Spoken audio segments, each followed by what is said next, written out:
शिरपूर बांध मनोर जलाशय इथं अनेक शेतकरी गावकरी यांनी एक आंदोलन उभारलं होतं की आपल्या गावाला पाणी मिळालं पाहिजे आणि सर्वचे सर्व गाव जे नदीकाठचे गाव आहे शिलापूरपर्यंत जेवढे नदीकाठचे गाव आहे ज्या गावांचं खरीपामध्ये पावसाळ्यामध्ये संपूर्ण शेत्या ह्या प्रभावित होतात, पुरा पाण्यामुळे शेतकऱ्यांचे अनेक शेतकऱ्यांचे नुकसान होतो आणि त्यानंतर मग त्याची भर काढण्यासाठी ते रब्बी हा हंगाम घेतात आणि अशा रब्बी हंगामासाठी अनेक शेतकऱ्यांनी आपल्या शेतामध्ये रब्बी लावली, पण त्या नदीतलं वाघ नदीतलं पाणी संपल्यामुळे शेतकऱ्यांना खूप मोठी अडचण निर्माण झाली।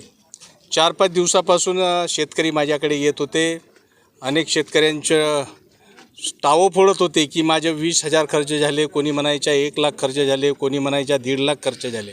अशा परिस्थितीमध्ये शेतकरी बर्बाद होण्याच्या मार्गावर होता।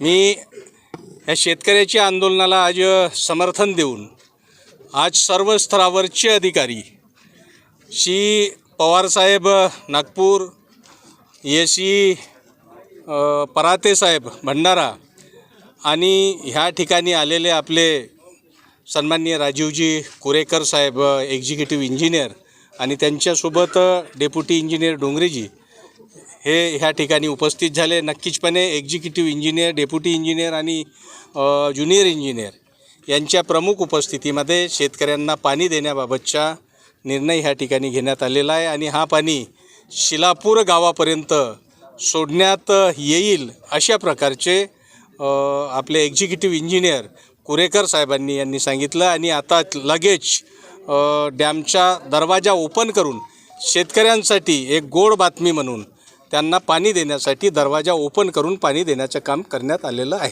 आणि आंदोलन आता सर्व शेतकऱ्यांच्या माध्यमातून आणि जे मी त्या शेतकऱ्यांच्या आंदोलनाला समर्थन दिलं होतं ते आज पाणी सुरू झाल्याच्या नंतर आज संपूर्ण आंदोलन मागं घेण्यात येत आहे। सर काय नाव तुमचं सर?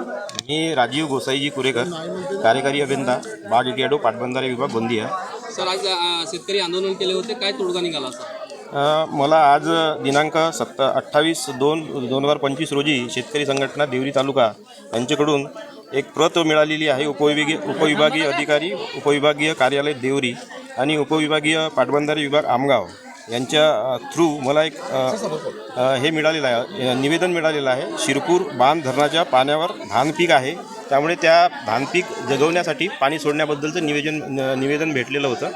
तर त्या अनुषंगाने सर्व वरिष्ठ कार्यालयाशी चर्चा वगैरे करून ज्या लोकांना आपण परवानग्या दिलेल्या आहेत, असे 17 शिलापूरचे 17 लोक आहेत त्यांना आपण परवानग्या दिलेल्या आहेत। त्या लोकांसाठी जितके पाणी लागेल तितके पाणी सोडण्याचं नियोजन वरिष्ठ कार्यालयाच्या आदेशानुसार आम्ही इथे करत आहोत।